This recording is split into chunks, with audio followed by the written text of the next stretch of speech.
गुंडागर्दी नहीं है और दंगाइयों को तो पहले दिन से भरते साथ खानदान। मंत्री श्री नरेंद्र मोदी की तरह नकली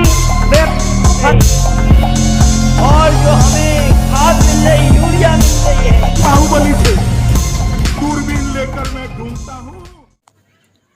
राज्य मंत्री दिनेश प्रताप सिंह एवं भाजपा जिलाध्यक्ष बुद्धिलाल पासी ने संयुक्त रूप से की प्रेस कॉन्फ्रेंस। दरअसल आपको बता दें कि इलेक्टोरल बांड को लेकर दिनेश सिंह ने कांग्रेस पर मढ़ा आरोप। कहा चुनावी चंदे में कांग्रेस को भी मिला है चंदा, वो क्यों नहीं दे रहे हैं जवाब। सोनिया गांधी पर आरोप लगाते हुए कहा कि उनके ऊपर 5,000 करोड़ रुपए के गबन का है आरोप। बेल पर चल रही हैं बाहर। इनकम टैक्स द्वारा भेजे गए नोटिस पर अभी तक कांग्रेस ने क्यों नहीं दिया जवाब। मुख्यमंत्री केजरीवाल एवं हेमंत सोरेन पर हमला बोलते हुए कहा कि इन दोनों के खिलाफ प्रूव्ड आरोप है। वहीं रामलीला मैदान में इंडी गठबंधन रैली को जिलाध्यक्ष ने बताया बिखरा हुआ। स्टार न्यूज प्लस के लिए उत्तर प्रदेश के रायबरेली से अंतिम सिंह चौहान की रिपोर्ट। मंत्री जी, विपक्ष का कहना है कि इलेक्ट्रॉनिक बॉन्ड का जो मुद्दा है उसको दबाने के लिए विपक्ष के जो नेता हैं उनको जेल भेजा जा रहा है। इलेक्टोरल बॉन्ड का मुद्दा अकेले भारतीय जनता पार्टी पर नहीं है, पूरा देश देख रहा है। अगर इलेक्टोरल बॉन्ड में भारतीय जनता पार्टी को चंदा मिला है तो विपक्ष के लोगों को मिला है। अगर सवाल कांग्रेस करती है भारतीय जनता पार्टी पर, तो कांग्रेस बताए कि इलेक्टोरल बॉन्ड उनको किस रूप में मिला, उनको कितना मिला, उन्होंने कहां से पैसा लिया है, देशवासियों को बताए। और अगर एवरेज में, औसत में माना जाए तो जितने सांसद भारतीय जनता पार्टी के हैं, जितना दायरा भारतीय जनता पार्टी का है, उस रेशियो में कांग्रेस को ज्यादा चंदा मिला है कंपैरेटिवली भारतीय जनता पार्टी के। तो स्वयं कांग्रेस बताए जो आरोप लगा रहे हैं, वैसे ये आरोप लगाने वाले हम आप सब भली भांति जानते हैं, आरोप लगाते हैं कि इनकम टैक्स के लोगों के द्वारा नोटिस दी गई है। इनको मैं पूछना चाहता हूं कि अगर नोटिस दी गई तो उसका जवाब दिया जाना चाहिए।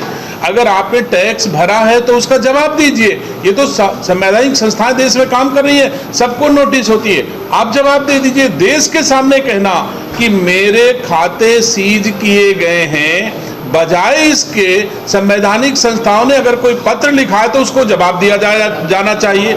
ऐसे ही दिल्ली के मुख्यमंत्री केजरीवाल जी को 9 बार समन किया जाता है जवाब देने के लिए, बात कहने के लिए।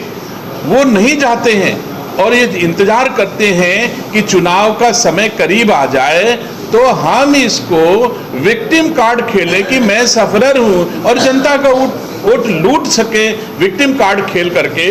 तो देश की जनता आप समझदार है। कांग्रेस की सोनिया गांधी के ऊपर 5,000 करोड़ रुपए का गमन का, भ्रष्टाचार का प्रूव्ड आरोप है, जिसमें वो बेल पर हैं। केजरीवाल जी के ऊपर प्रूव्ड आरोप है कि शराब कांड में उनकी संलिप्तता है। झारखंड के मुख्यमंत्री के ऊपर प्रूव्ड है कि वो उनके द्वारा भ्रष्टाचार किया गया है।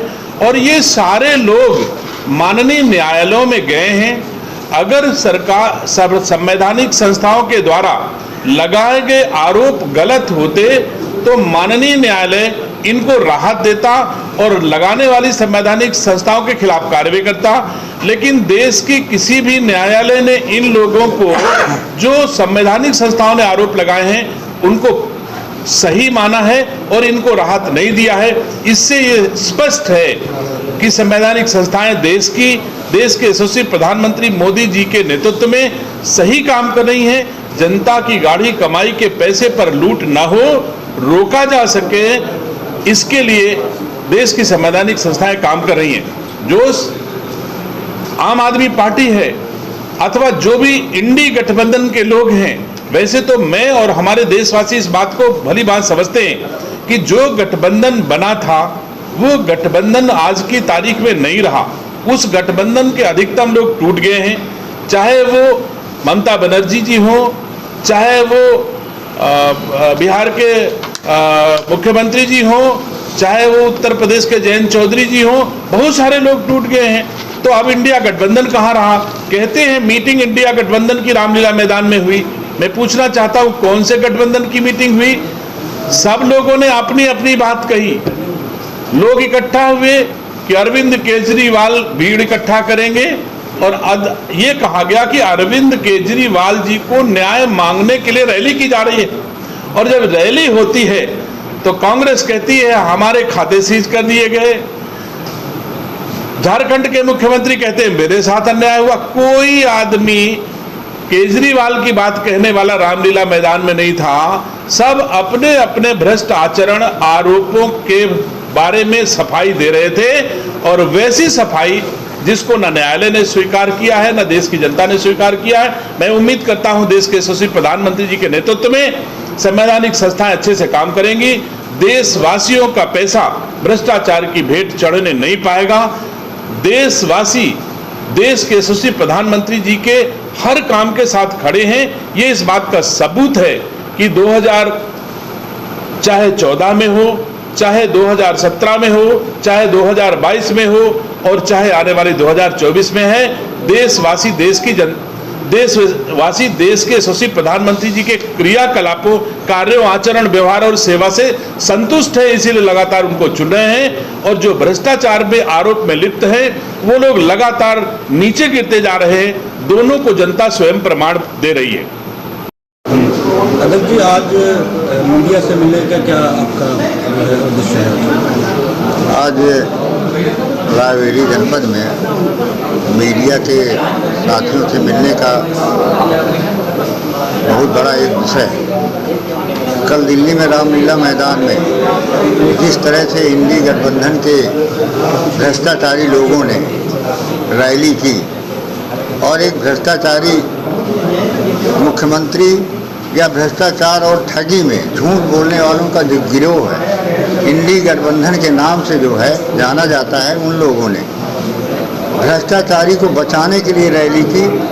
जिनका कहना कि हमने जनता के लिए रैली की वो पूरी तरह से गलत है और पूरी तरह से झूठे लोगों का एक समूह है जो अब इस देश की जनता इन्हें अब बर्दाश्त करने वाली नहीं है। इंडी गठबंधन में शामिल जितने भी दल के लोग हैं वो हर तरह से जनता के बीच में झूठ बोलते आए हैं, जनता के बीच में भ्रष्टाचार फैलाया है और पूरे देश की जनता की गाढ़ी कमाई को लूटने का काम किया है। और जब उन्हें न्यायालय द्वारा या जनता द्वारा उन्हें दंडित किया जाता है, उनके खिलाफ कार्रवाई होती है, तो वो उसमें ये ढूंढने लगते हैं कि हमें ईमानदारी से काम कर रहे हैं और मुझे फंसाया गया है। ईमानदारी से काम करने वाला व्यक्ति इस देश के अंदर कभी सड़क पर नहीं कहता है कि मैं बहुत ईमानदार हूँ। जो लोग एकदम भ्रष्टाचार में लिप्त हैं और झूठ बोलते हैं, जिन्होंने जीवन भर झूठ बोला और भारतवर्ष की जनता को ठगने का काम किया, वो चिल्ला करके कहते हैं हम बड़े ईमानदार हैं। और उनकी ईमानदारी आज देश के सामने है।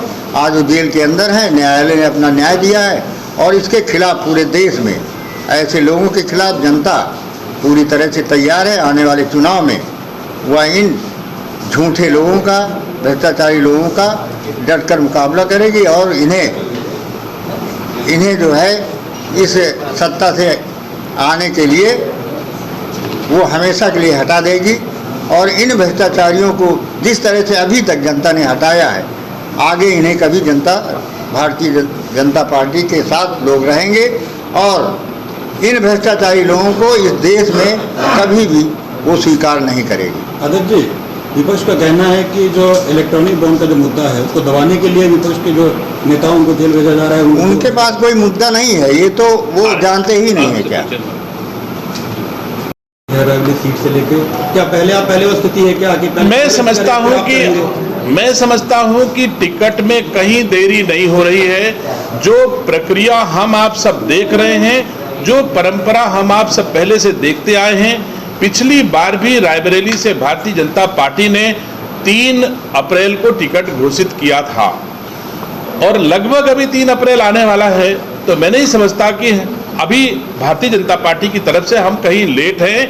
भारतीय जनता पार्टी समय से निर्णय लेगी और जो रायबरेली के हक में, जो उत्तर प्रदेश के हक में, जो देश के हक में होगा, भारतीय जनता पार्टी वैसा निर्णय समय से लेगी।